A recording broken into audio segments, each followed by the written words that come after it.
Hello, welcome to ITV. Thank you for joining us. Tonight we have a change to our schedule. Direct from Wylam, here is their Variety Special.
What seas did you see, Tom Cat, in your sailoring days, long, long ago? what sea beasts were in the wavery green when you were my master. I'll tell you the truth. Seas barking like seals, blue seas and green, seas covered with eels, and mermen, and whales. What seas did you sail, old whaler, when on the blubbery waves between Frisco and Wales you were my bosun? As true as I'm here, dear, you tomcat tart, you landlubber Rosie, you cozy love, my easy as easy, my true sweetheart. Seas green as a bean, seas gliding with swans, in the seal barking moon. What seas were rocking, my little deckhand, my favourite husband in your sea boots and hunger? My duck, my whaler, my honey, my daddy, my pretty sugar sailor, with my name on your belly when you were a boy long, long ago. I'll tell you no lies. The only sea I saw was the seashore sea, with you riding on it. Lie down, lie easy. Let me shipwreck in your thighs. Knock twice, Jack, at the door of my grave and ask for Rosie. Rosie Probert. Remember her, she is forgetting. The earth which filled her mouth is vanishing from her. Remember me, I have forgotten you. I am going into the darkness of the darkness forever. I have forgotten that I was ever born.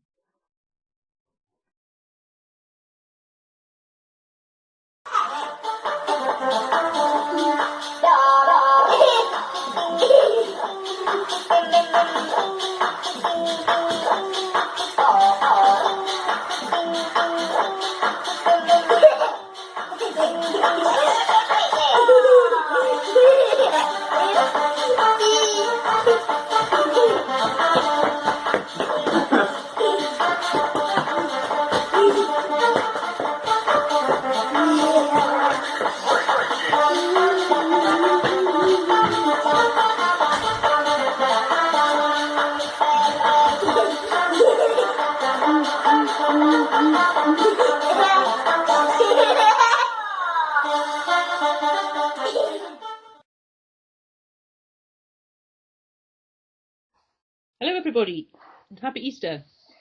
So we're going to play for you a spiritual song called Joshua Fought the Battle of Jericho. So Alex has been learning guitar, so this is his debut performance, and I'm going to accompany on Cuban percussion, and it's Easter, shaky egg, continuing the hen theme, and violin, and hopefully rhythmic clapping. So wish us luck. Take 4. 5, 6, 7, 8. Joshua fought the battle of Jericho, Jericho, Jericho.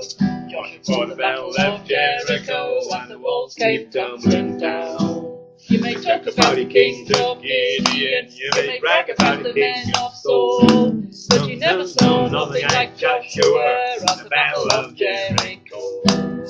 Joshua fought the battle of Jericho, Jericho, Jericho. Joshua fought the battle of Jericho, and the walls came tumbling down. Up to the walls of Jericho, we marched with spear in hand. Go blow those drums, old Joshua cried, for the battle is won. Joshua fought the battle of Jericho, Jericho, Jericho. Joshua fought the battle of Jericho, and the walls came tumbling down.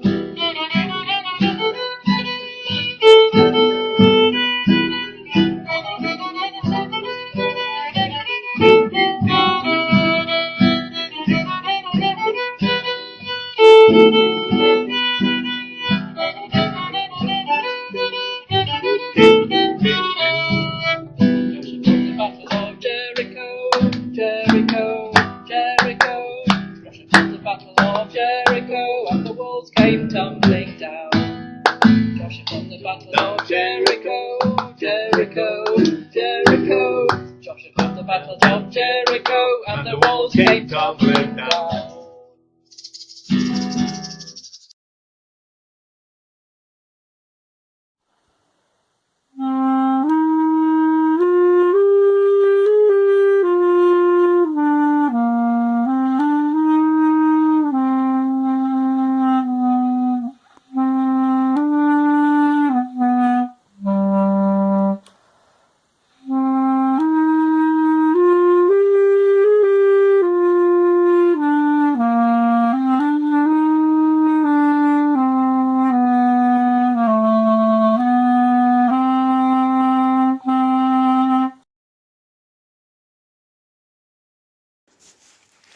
Snake by D.H. Lawrence.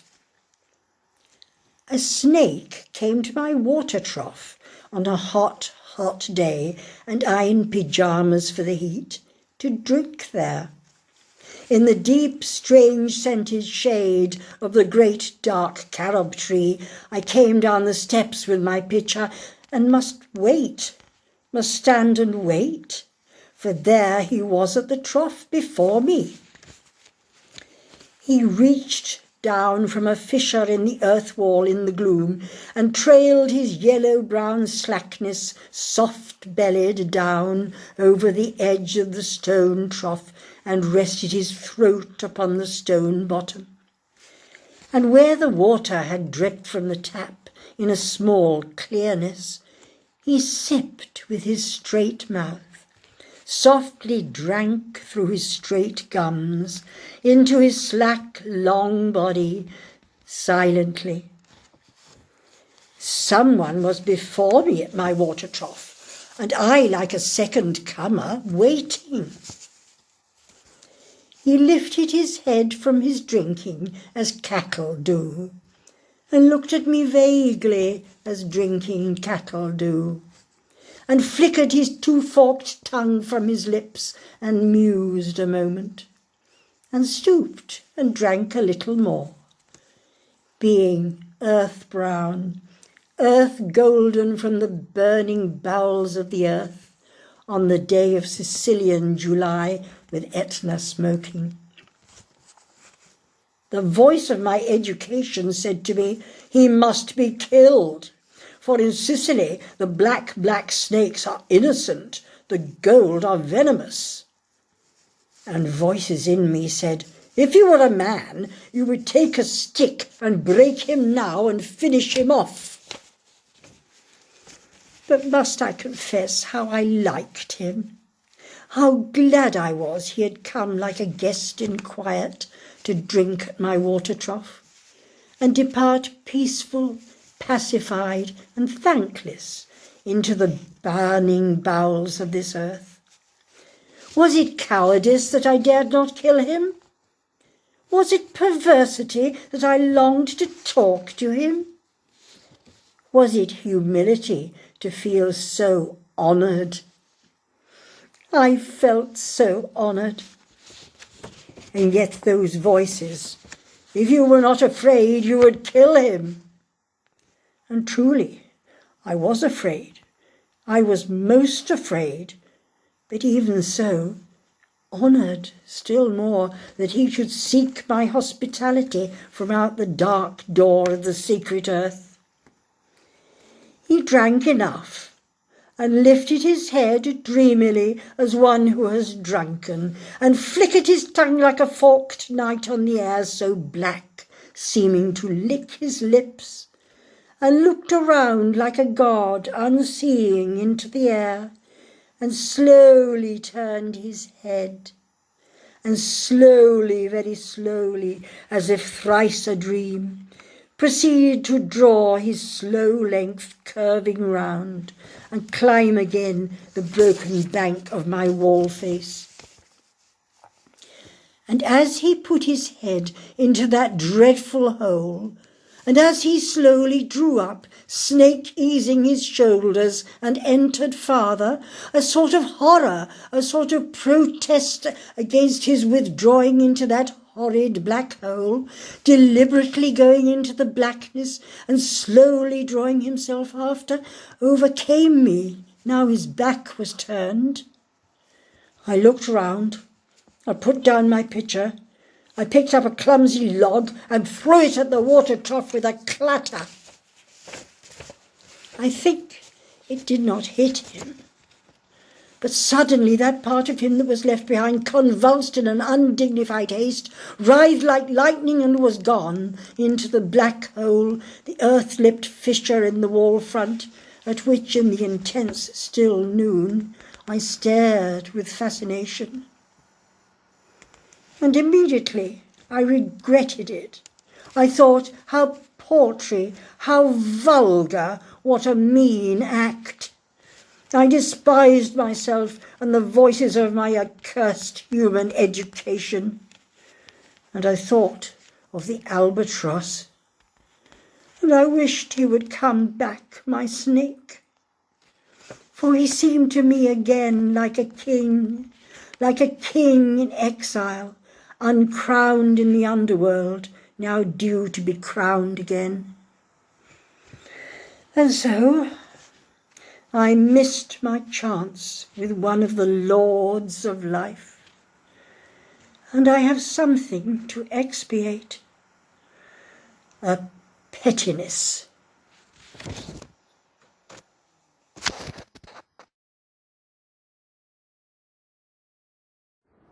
Under Milkwood by Dylan Thomas. To begin at the beginning. It is spring moonless night in the small town, starless and Bible black. The cobble street silent and the hunched quarters and rabbit's wood limping invisible down to the slow black, crow black fishing boat bobbing sea. The houses are blind as moles, though moles see fine tonight in the snouting velvet dingles, or blind as Captain Cat there in the muffled middle by the pump and the town clock, the shops in mourning, the welfare hall in widow's weeds, and all the people of the lulled and dumbfound town are sleeping now. Hush! The babies are sleeping. The farmers, the fishers, the tradesmen and pensioners, cobbler, schoolteacher, postman and publican, the undertaker and the fancy woman, drunkard, dressmaker, preacher, policeman, the web-foot cockle-women and the tidy wives. Young girls lie bedded soft or glide in their dreams, with rings and trousseau, bridesmaided by glowworms down the aisles of the organ-playing wood. The boys are dreaming wicked, or of the bucking ranches of the night and the jolly Rogered sea. And the anthracite statues of the horses sleep in the fields, and the cows in the byres, and the dogs in the wet-nose yards. And the cats nap in the slant corners, or lope sly, streaking and needling on the one cloud of the roofs. You can hear the dew falling, and the hushed town breathing. Only your eyes are unclosed to see the black and folded town fast and slow asleep. And you alone can hear the invisible starfall, the darkest before minutely dew-grey stir of the black, dab-filled sea, where the Arethusa, the curlew, and the skylark, Zanzibar, Rhiannon, the rover, the cormorant, and the star of Wales tilt and ride. Listen. It is night moving in the streets, the processional, slow musical wind in Coronation Street and Cockle Row. It is the grass growing on Llaregub Hill, dewfall, starfall, the sleep of birds in Milkwood. Listen. It is night in the chill, squat chapel, hymning in bonnet and brooch and bombazine black, butterfly choker and bootlace bow, coughing like nanny goats, sucking mintoes, 40 winking hallelujah, night in the four-ale, quiet as a domino. In Ocky Milkman's loft, like a mouse with gloves, in Dye-Bread's bakery, flying like black flour. It is tonight in Donkey Street, trotting silent with seaweed on its hooves along the cockled cobbles, past curtained fern pot, text and trinket, harmonium, holy dresser, watercolours done by hand, china dog and rosy tin tea caddy. It is night, nedging among the snuggeries of babies. Look, it is night, dumbly, royally winding through the coronation cherry trees, going through the graveyard of Bethesda with winds gloved and folded and dew-doffed, tumbling by the sailor's arms. Time passes. Listen. Time passes. Come closer now. Only you can hear the houses sleeping in the streets, in the slow, deep salt and silent black bandaged night. Only you can see in the blinded bedrooms the combs and petticoats over the chairs, the jugs and basins and the glasses of teeth, thou shalt not on the wall, and the yellowing dicky-bird watching pictures of the dead. Only you can hear and see behind the eyes of the sleepers, the movements and countries and mazes and colours and dismays and rainbows and tunes and wishes and flight and fall and despairs and big seas of their dreams. From where you are, you can hear their dreams.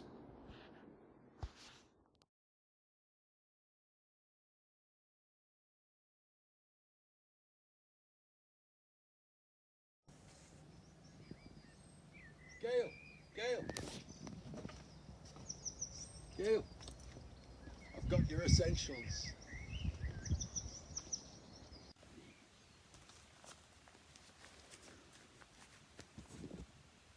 Hang on a minute. Hang on a minute. I've got something. Just hang on, Andy. Can you slot the toilet roll on there, please? Yes. Don't touch me.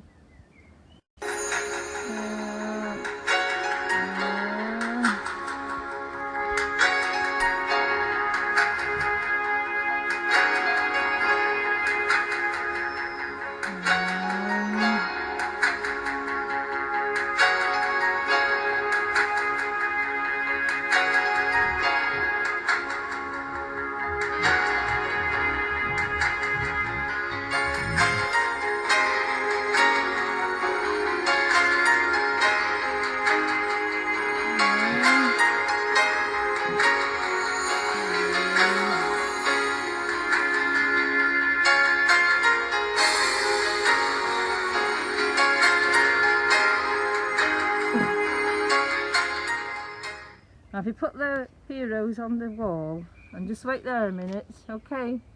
Promise Yes. you'll wait there. Yes. Andy, I just want to make sure that you're clean before you come in, alright? What do you mean? I just want to make sure that everything's clean, okay? What?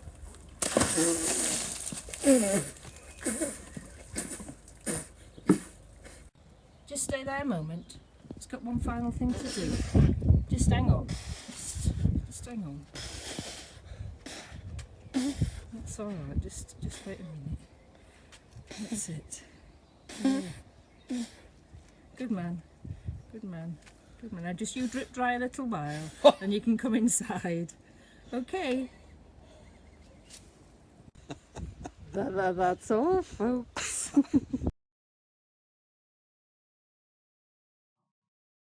The Laughing Heart by Charles Bukowski. Your life is your life. Don't let it be clubbed into dank submission. Beyond the watch, there are ways out. There is light somewhere. It may not be much light, but it beats the darkness. Beyond the watch, the gods will offer you chances.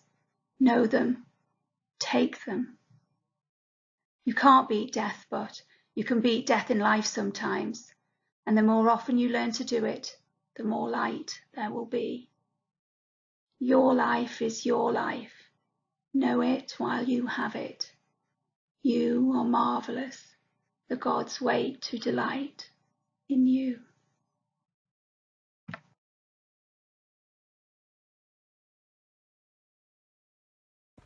Hello! Hello! Today we're going to be performing our own version of the song we usually do at the Easter Singing. Yeah, space. Ceremony. Not ceremony. Okay. 3, 2, 1, go. Sing out this Easter song, even though we're in isolation. Sing out this joyful song, tell everyone just to stay at home. Be with Joe on our TV. Mum tried it too, and now she's flopped on the settee. Daily songs amidst a daily rant. Isolation, life is grand. Sing out this Easter song, even though we're in isolation. Sing out this joyful song, tell everyone just to stay at home. Grandad's teaching us to speak in Italian fantastico. Run, come back and relax. We're eating all the snacks. Sing out this Easter song, even though we're in isolation. Sing out this joyful song, tell everyone just to stay at home. Played a game, done some work, fought a bit, then read a book. Missing all our fun and friends, we can't wait till this ends. But we'll sing out this Easter song, even though we're in isolation. Sing out this joyful song, tell everyone just to stay at home. And also chocolate eggs.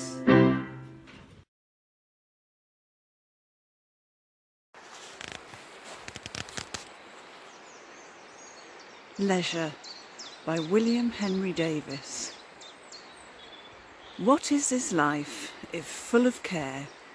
We have no time to stand and stare, no time to stand beneath the boughs and stare as long as sheep or cows, no time to see when woods we pass where squirrels hide their nuts in grass, no time to see in broad daylight streams full of stars like skies at night, no time to turn at beauty's glance and watch her feet, how they can dance, no time to wait till her mouth can enrich that smile her eyes began. A poor life this, if full of care, we have no time to stand and stare.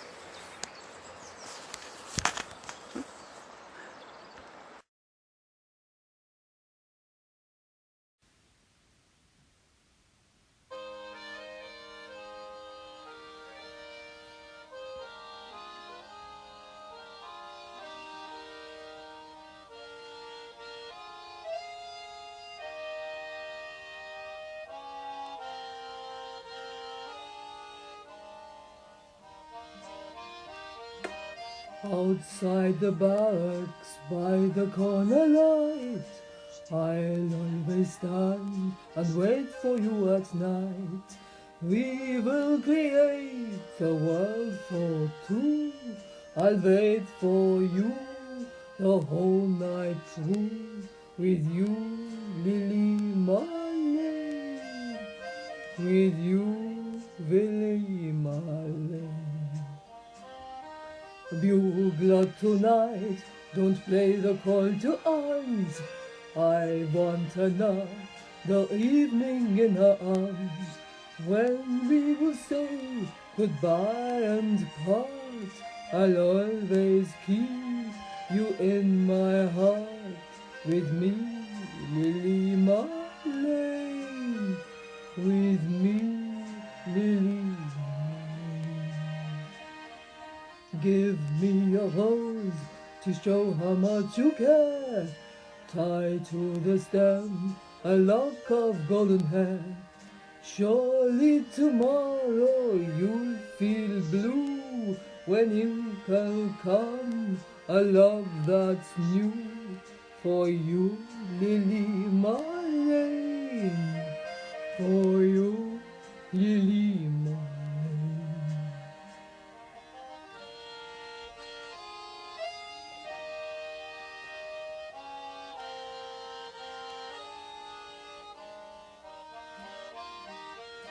When we are marching in the mud and cold, and when my pike seems more than I can hold, my love for you renews my might. I'm warm again, my pack is light.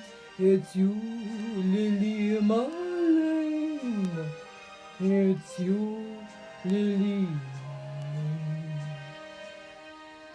My love for you renews my might. I'm warm again, my pack is light. It's you, Lily Marlene. It's you, Lily Marlene.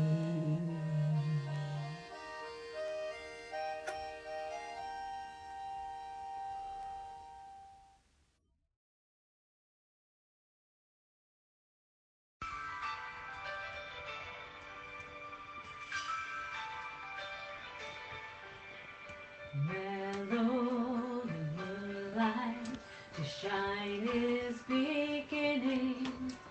Close by the window, young Eileen is spinning. Bent o'er the fire, her blind grandmother sitting, is crooning and moaning and drowsily knitting.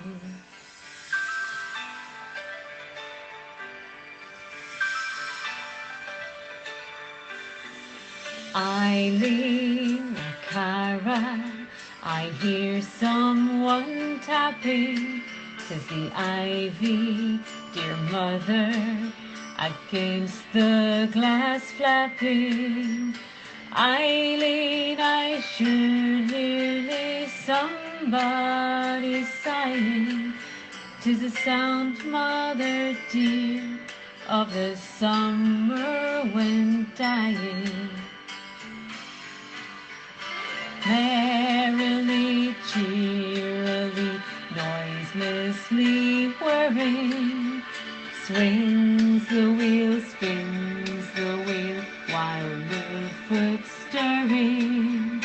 Sprightly and brightly and airily ringing, thrills the sweet voice of the young maiden singing.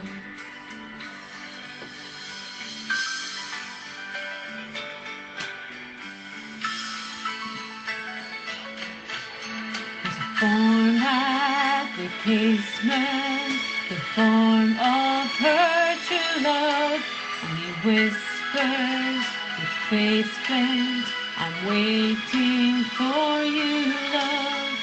Get up on the stool, through the lattice step lightly, we'll roll in the grove, while the moon's shining brightly. Merrily, cheerily, noiselessly whirring, swings the wheel, spins the wheel, while the foot stirring. Brightly and airily ringing, thrills the sweet voice of the young maiden singing.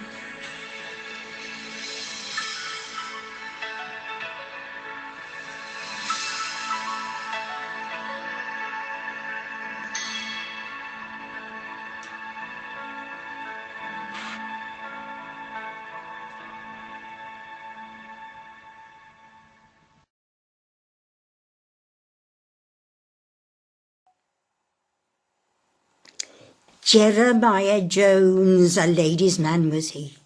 Every pretty girl he loved to spoon, till he found a wife, and down beside the sea went to Margate for the honeymoon.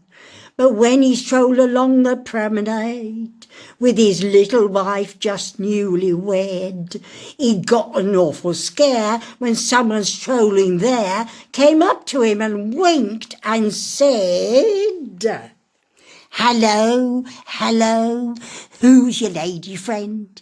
Who's the little girlie by your side? I've seen you with a girl or two. Oh, oh, oh, I am ashamed of you. Hello, hello, stop your little games. Don't you think your ways you ought to mend? It isn't the girl I saw you in the Brighton. Who's your lady friend?"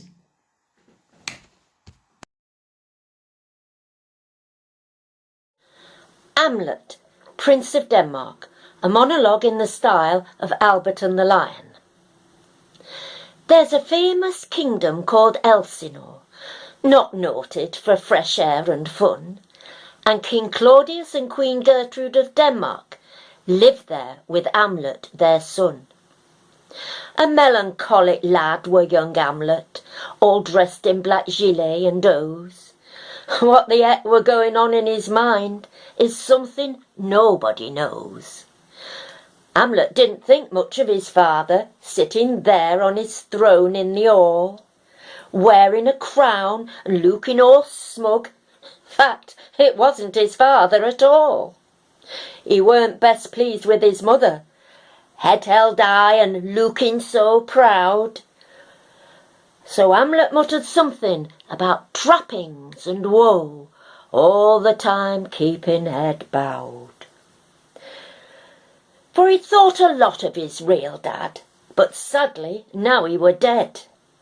With wicked speed his mum married his uncle, and he landed a new dad instead. This not pleasing Hamlet one little bit, their words of comfort in vain. Off went Hamlet soliloquizing. Everyone thought him insane. Now Hamlet were rather a cerebral chap. He took the occurrence to heart, and all of his fears were well founded when he met his dad's ghost on rampart. Ghost hollered, "I'm thy father's spirit, for a certain time doomed to walk the night." Then he asked Hamlet to avenge his foul murder. It gave lad a terrible fright. But he promised to revenge his dad's hideous death, especially when he knew that his Uncle Claude had poisoned him. Aye, his duty he would do. So although he'd said he'd sweep to revenge, after all he were nowt but a lad. You couldn't blame him for feeling downhearted, and it gradually sent him quite mad. He would wander the rooms of the castle, mumbling many a soliloquy, such as, "Oh, that this too solid flesh, and to be or not to be." Now Hamlet, being a procrastinator, just couldn't make up his mind, and Polonius and his son Laertes weren't being very kind. Polonius spied on Hamlet. Laertes warned sister Ophelia from Hamlet to stay well away. Poor lass went mad and drowned, and later was found just floating where she lay. Well, it's got to be said, Hamlet's a very long play, Willie's longest if I'm not mistaken. Suffice it to say, cut a long story short, Uncle Claude tried to save his own bacon. He poisoned a cup, told Hamlet to sup up, between rounds of fencing Ophelia's brother. But sadly it's told, drink were finally swallowed by Hamlet's poor hapless mother. So, in the last pages of the play, remaining protagonists are blown away. A more deathly scene there never has been, I think it's safe to say. For Hamlet stabs Laertes, and Laertes stabs Hamlet, and just before Hamlet dies, he falls on his uncle Claudius, ignoring the usurper's cries. He hollers, "Follow my mother," and into Uncle Claude plunges his foil. Hamlet gasps, "I die, Horatio," and shuffles off his mortal coil.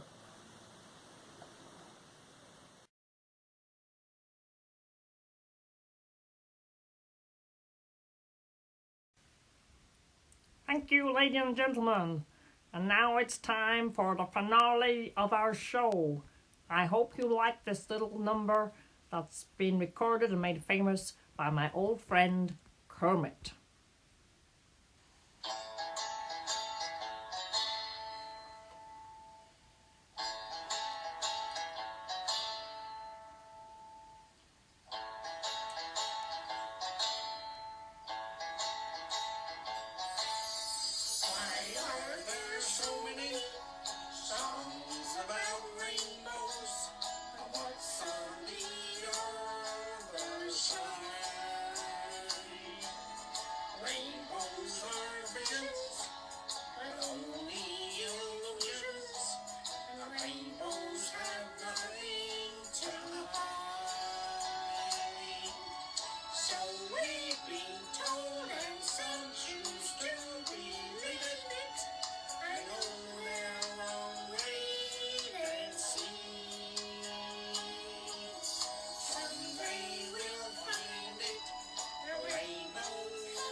And have you heard voices?